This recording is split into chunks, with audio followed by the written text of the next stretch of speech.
le roi George VI a dû se battre pour prouver qu'il était capable. Le fait d'être bègue représente une certaine difficulté pour beaucoup, mais pour un roi, cela n'était même pas envisageable. Avec les nombreuses prises de parole qu'il devait réaliser, le roi George VI a dû être aidé par un spécialiste pour vaincre ce handicap.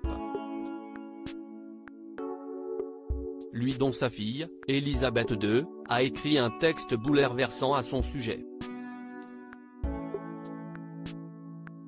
C'est l'orthophoniste australien Lionel Logue, qui lui est venu en aide. Grâce à son expertise et son humanité, il a permis au souverain, dont le fils aîné de William a hérité de son prénom, de maîtriser ses discours, et de rassembler les foules. Lionel Logue est né en 1880 à Adélaïde, en Australie et s'est installé à Londres en 1924. Il y a tenu un cabinet au 146, Harley Street, dans le quartier de la City. Rapidement, il s'est fait connaître pour ses traitements sur les troubles de la parole d'anciens combattants de la Grande Guerre et d'enfants scolarisés. Élisabeth Bowes-Lyon, l'épouse d'Albert, future Queen Mum, reine-mère, a passé la porte de son cabinet en 1926. Elle lui a demandé de vaincre le bégaiement de son mari le duc de York, qui avait donné un tendre surnom à sa fille, alors que d'autres orthophonistes n'y étaient pas parvenus.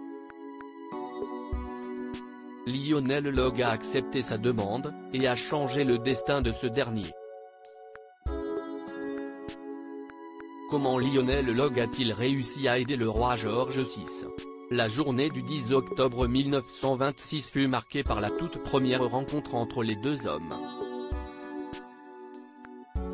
Celle-ci ne s'est pas avérée réjouissante puisqu'Albert Frédéric Arthur George se braqua rapidement lorsque l'orthophoniste lui posa des questions sur son enfance. Des traumatismes familiaux étaient en effet la cause du bégaiement du roi. L'expert l'a alors prévenu, « Je peux vous soigner, mais il vous faudra fournir d'énormes efforts. »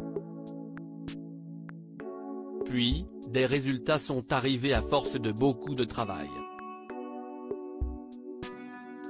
Le journal de l'orthophoniste a révélé qu'en un peu moins d'une année, entre octobre 1926 et décembre 1927, les deux hommes ont eu 82 rendez-vous afin d'améliorer la diction de George VI. Et cela par le biais de phrases compliquées à répéter.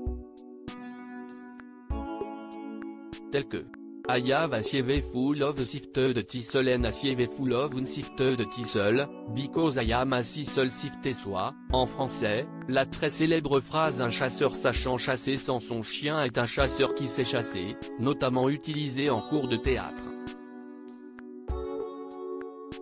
Même si les méthodes de l'orthophoniste étaient à l'époque jugées peu orthodoxes, elles ont fini par marcher.